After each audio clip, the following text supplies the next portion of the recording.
Channel पर और मैं आपका मित्र उज्जवल उपाध्याय स्वागत करता हूं आपका बहुत ही महत्वपूर्ण एवं अहम वीडियो में। देखिए दोस्तों, आज मैं आपसे बात करने वाला हूं कि भारत सरकार की सबसे बड़ी सेवा, इस प्रतिष्ठित सेवा को कैसे ज्वाइन करें, क्या क्या योग्यता आपके पास होनी चाहिए कि आप इस सेवा को ज्वाइन कर पाएं दोस्तों, और एक सिविल सर्वेंट बन पाएं और सोसाइटी में अपना योगदान दे पाएं, समाज के लिए आप कुछ कर पाएं। दोस्तों, अपने लिए तो सब कर रहे हैं, इस सेवा में आने के बाद आप समाज के लिए बहुत बड़ा काम कर सकते हैं, एक इंपैक्ट डाल सकते हैं आप दोस्तों, चेंज ला सकते हैं, खुद एक चेंज बन सकते हैं दोस्तों, सोसाइटी के लिए, आप समाज के लिए बहुत अच्छा कर सकते हैं। तो बिल्कुल दोस्तों, आज मैं आपसे बात करने वाला हूं कि 10वीं के बाद से ही इसकी तैयारी कैसे करें। कहने का मतलब 10वीं के बाद ही IAS IPS कैसे बने, किस तरह से अपने कैरियर को डिजाइन करें, किस तरह से कैरियर को अपनी दिशा दें दोस्तों, दिशा दशा तय करें इसकी कि आप इस अपने लक्ष्य को, अपने दोस्तों अल्टीमेट गोल को आप प्राप्त करें। तो बिल्कुल दोस्तों, सबसे बड़ी बात जान लीजिए, 10वीं के बाद आप किस साइड से हैं, आप चाहे आपने आर्ट्स लिया हो, आपने चाहे कॉमर्स लिया हो, आपने चाहे साइंस लिया हो, इस परीक्षा में दोस्तों थोड़ा भी मैटर नहीं करता, तनिक भी मैटर नहीं करता दोस्तों। इसका कोई महत्व नहीं है कि आप किस साइड से पढ़े हो, क्योंकि दोस्तों भारत की एकमात्र ऐसी सेवा है जिसमें सभी को मौका मिलता है। आप चाहे आर्ट्स से हो, आप चाहे कॉमर्स से हो, आप चाहे साइंस से हो, ये ऐसी सेवा है जो आपको देश के किसी भी हिस्से में सेवा करने का दोस्तों मौका प्रदान करती है, और ये नहीं देखती कि आप किस साइड से पढ़कर आ रहे हो। आप आर्ट्स से पढ़कर आ रहे हो तो आप इंफीरियर हो, आप साइंस से पढ़कर आ रहे हो तो आप सुपीरियर हो। बिल्कुल दोस्तों, ऐसा कुछ भी नहीं है। इस सेवा के लिए केवल आपको ग्रेजुएशन पास करना है। हाँ दोस्तों, 10वीं के बाद आपने जो भी लिया, इसके बाद आप 12th करोगे, 12th के बाद आप ग्रेजुएशन। अब आपने ग्रेजुएशन किसी भी क्षेत्र में किया हो, चाहे आपने आर्ट्स में किया हो, चाहे आपने मास कम्युनिकेशन किया हो, चाहे आपने कॉमर्स किया हो, चाहे आपने साइंस से किया हो, चाहे आपने होटल मैनेजमेंट किया हो, कहने का मतलब है चाहे आपने बीटेक किया हो, केवल आपको ग्रेजुएशन पास करना है। अब ग्रेजुएशन आपका दोस्तों 3 साल से लेकर के 5 साल वाला ग्रेजुएशन होता है, 4 साल का भी ग्रेजुएशन होता है, आप जिसमें पास कर पाओ। बिल्कुल दोस्तों, आपको केवल ये होना चाहिए, आपके पास बैचलर डिग्री होनी चाहिए, इसके बाद आप इस फॉर्म के लिए एलिजिबल हो। जहां तक बात है परसेंटेज की, तो दोस्तों ये ऐसी सेवा है जो आपसे परसेंटेज की मांग नहीं करती है, ये आपकी एबिलिटी को बस जांचना चाहती है कि क्या आप एक दोस्तों सिविल सर्वेंट बन पाओगे, क्या आप एक प्रशासनिक सेवक बन सकते हो। बिल्कुल, इस एग्जाम का केवल एम यही होता है कि भारत सरकार के लिए, भारत के लिए दोस्तों हम लोग ऐसे प्रशासनिक सेवक की तैयारी कराएं, ऐसे प्रशासनिक सेवक को दे पाए जो दोस्तों हमारे देश को चला पाए, जो दोस्तों हमारे देश के प्रशासन को चला पाए। तो बिल्कुल दोस्तों, केवल आपकी ये कला, एडमिनिस्ट्रेटिव स्किल को ही केवल ये चेक करती है, बाकी आपके पास परसेंटेज कितने हैं इसका दोस्तों इसका कोई महत्व इस एग्जाम में नहीं रह जाता है। तो सबसे बड़ी बात, एलिजिबिलिटी आप जान लीजिए, ग्रेजुएशन इन एनी स्ट्रीम। हाँ दोस्तों, अगर आप फाइनल ईयर में हैं तो भी आप इस फॉर्म को अप्लाई कर सकते हैं। बहुत सारे मन के बच्चों के मन में डाउट आता होगा, सर क्या मैं फाइनल ईयर में हूं तो मैं क्या अप्लाई कर सकता हूं? बिल्कुल आप अप्लाई कर सकते हैं। हालांकि एग्जाम खत्म होने तक, रिजल्ट आने तक आपके पास अपनी ग्रेजुएशन की मार्कशीट होनी चाहिए, जिससे कि आपको दोस्तों आगे प्रॉब्लम ना हो आगे के स्टेजेस में। तो बिल्कुल ऐसा होना चाहिए। आप प्रीलिम्स का पेपर भर सकते हैं, आप अगर फाइनल ईयर में है तो बिल्कुल, 3rd ईयर वाले अगर लास्ट ईयर में है तो भर सकते हैं, बीटेक वाले अगर 4th ईयर में है तो भी भर सकते हैं दोस्तों। तो जिस भी ईयर में आप ग्रेजुएशन के लास्ट ईयर में है तो आप बिल्कुल इस फॉर्म को भर सकते हैं। एज लिमिट की बात करते हैं दोस्तों, तो देखिए मैं कैटेगरी वाइज आपको बता दे रहा हूं। जनरल कैटेगरी के अगर आप हैं तो आपकी उम्र सीमा 21 से 32 साल होनी चाहिए। बिल्कुल दोस्तों, अगर आपकी उम्र सीमा इसके बीच है, 21 से 32 साल के बीच, तो आप इस फॉर्म के लिए एलिजिबल हैं। इस फॉर्म को आप भर सकते हैं, इस एग्जाम को आप दे सकते हैं। अगर आप ओबीसी से आते हैं तो आपकी उम्र सीमा 21 से 35 साल होनी चाहिए। अगर आप SC ST से आते हैं दोस्तों तो आपकी उम्र सीमा 21 से लेकर के 37 साल तक होनी चाहिए। अब बात करते हैं नंबर ऑफ अटेम्प्ट्स की। हाँ दोस्तों, कितने प्रयास आप दे सकते हैं सिविल सर्विसेज में। तो एक बात जान लीजिए दोस्तों, जर्नल अगर कैटेगरी से आप अगर आते हैं तो आप 6 अटेम्प्ट दे सकते हैं। बिल्कुल दोस्तों, और जान लीजिए अगर आपने फॉर्म भर दिया, अगर आपने फॉर्म भरा बिल्कुल, और दोस्तों आपने एग्जाम नहीं दिया, तो क्या आपके अटेम्प्ट काउंट होंगे? बिल्कुल दोस्तों, आपके अटेम्प्ट काउंट हो जाएंगे, क्योंकि आपने फॉर्म फिल कर दिया है इस एग्जाम का, और बिल्कुल आप जाकर बैठेंगे तो आपके अटेम्प्ट बिल्कुल काउंट होने वाले हैं यहाँ पे। तो आप जितने भी एग्जाम में बैठेंगे तो तभी आप इसका फॉर्म भरें जब आपकी तैयारी बहुत अच्छी हो, क्योंकि दोस्तों यहाँ पे हर अटेम्प्ट आपका मैटर करता है। तो अगर आप फॉर्म आपने भरा है, आप एग्जाम जाकर दे रहे हो, तो बिल्कुल आपके अटेम्प्ट काउंट होंगे। ऐसा नहीं कि आप पास हो गए नहीं होगे, उससे मतलब नहीं है। यहाँ पर आपने एग्जाम दे दिया, फॉर्म भर दिया, तो आपका अटेम्प्ट काउंट होना है। तो जनरल कैटेगरी के पास 6 अटेम्प्ट है, ओबीसी के पास 9 अटेम्प्ट हैं, और SC ST के पास दोस्तों अनलिमिटेड अटेम्प्ट है। जब तक आप चाहें तब तक आप एग्जाम दे सकते हैं अपनी एज लिमिट के अंदर, मतलब कि जब तक आप 37 साल के पूरे नहीं हो जाते तब तक आप इस एग्जाम को दे सकते हैं। करते हैं दोस्तों इसकी परीक्षा पैटर्न की, एग्जाम पैटर्न की। तो देखिए दोस्तों, यहाँ पर 3 स्टेजेस में एग्जाम्स होता है।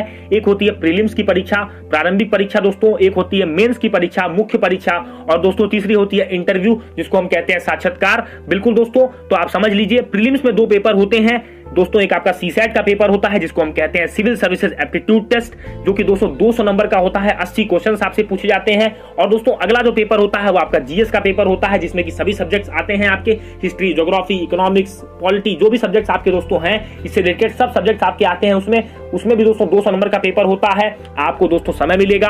आपको इस पेपर में सीसैट के पेपर में दोस्तों आपको 33% मार्क्स, कहने का मतलब दोस्तों 200 में आपको 66 नंबर जरूर लेकर के आना है। अगर आप सीसैट के पेपर में क्वालिफाई करते हो तो ही आपका सेकंड पेपर चेक होगा दोस्तों, जीएस का पेपर चेक होगा। अदरवाइज दोस्तों आपका जीएस का पेपर ही नहीं चेक होगा बिल्कुल। तो आपको सीसैट को क्लियर करना है। इसके बाद आपकी जीएस के पेपर के दम पे मेरिट बनेगी। फिर आप मेंस की परीक्षा के लिए जाओगे दोस्तों। मेंस में आपको कई सारे पेपर देने होंगे, ऑप्शनल के पेपर देने होंगे, कई सारे सब्जेक्ट्स के पेपर आपको देने होंगे। मेंस परीक्षा देने के बाद आपकी दोस्तों लिस्ट आएगी और मेंस के बाद आपको इंटरव्यू के लिए कॉल किया जाएगा दोस्तों, जो कि जनरली आपका इंटरव्यू 45 मिनट से लेकर दोस्तों 1.5 आवर तक चल सकता है। अगर आप बहुत अच्छा, आपसे एग्जामिनर इंप्रेस हो गया है, आपसे इंटरव्यूअर इंप्रेस है, तो आपका इंटरव्यू लंबा भी खिंच सकता है। तो बिल्कुल आपको 45 मिनट से 1.5 घंटे के लिए आपको इंटरव्यू देना होगा। इसके बाद आपकी ऑल इंडिया मेरिट आएगी और दोस्तों उसमें आपका नाम होगा, तो आप चयनित हो जाएंगे और दोस्तों आपको अल्बसना में भेजा जाएगा। बिल्कुल दोस्तों मसूरी में आपकी ट्रेनिंग शुरू हो जाएगी। तो दोस्तों वहां जाने के लिए आपको बहुत ज्यादा मेहनत करनी होगी, एक सही दिशा में मेहनत करनी होगी। बात करते हैं 10वीं के बाद इसकी तैयारी कैसे शुरू करें। तो देखिए दोस्तों 10वीं के बाद आपको अपने अंदर कुछ चेंजेस लाने होंगे। जैसे 10वीं के बाद मान लीजिए कि आपने कोई भी साइट चुनी, तो आप न्यूज़पेपर रीडिंग पे बहुत ज्यादा ध्यान दीजिए, क्योंकि मैक्सिमम क्वेश्चन दोस्तों आप देखोगे जिससे जो भी तैयारी कर रहा है उससे आप पूछो।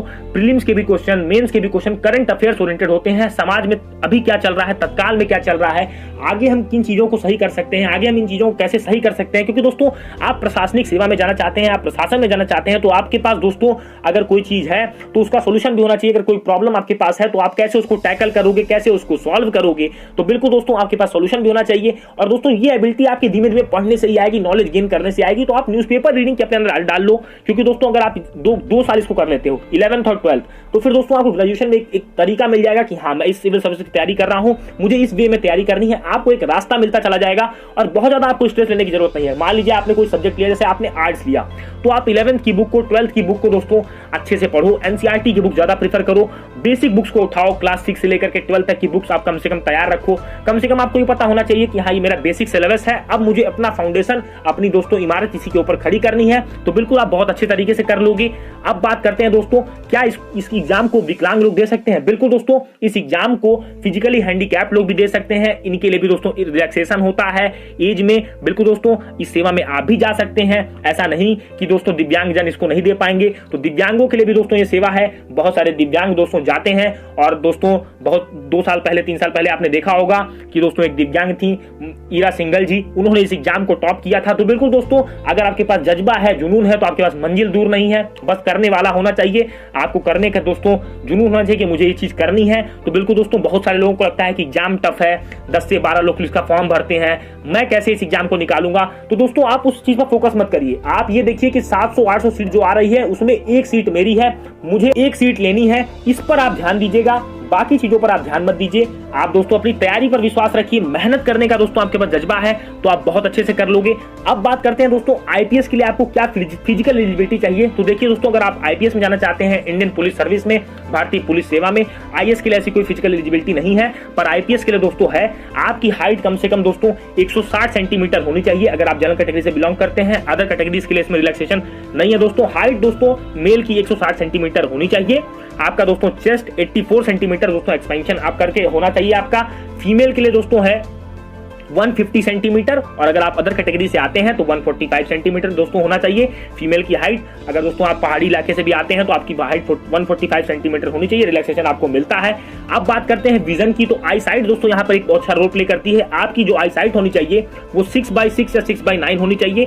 अगर बोर्स आई का केस है दोस्तों तो 6/12 होनी चाहिए। कहने का मतलब अगर आप स्पेक्स लगाते हैं तो स्पेक्स लगाने के बाद आपका आई जो दोस्तों आई साइट होनी चाहिए वो 6/6 होनी चाहिए। और दोस्तों विदाउट ग्लासेस आपकी जो आई साइट होनी चाहिए वो 6/12 होनी चाहिए। तो ये आईपीएस के लिए दोस्तों फिजिकल एलिजिबिलिटी है। अब बहुत सारे बच्चों के मन में डाउट आता होगा, क्या सर आईपीएस के लिए अलग एग्जाम होता है? तो नहीं दोस्तों, यूनियन पब्लिक सर्विस कमीशन, संघ लोक सेवा आयोग, केवल आपको एक ही एग्जाम देना है। चाहे आप आईएएस में जाएं, चाहे आप आईपीएस में जाएं दोस्तों, चाहे आप आईआरएस में जाएं, चाहे आप आईआरटीएस में जाएं, किसी भी डिपार्टमेंट में आप जाना चाहते हैं, इसी एग्जाम को आपको क्रैक करना है।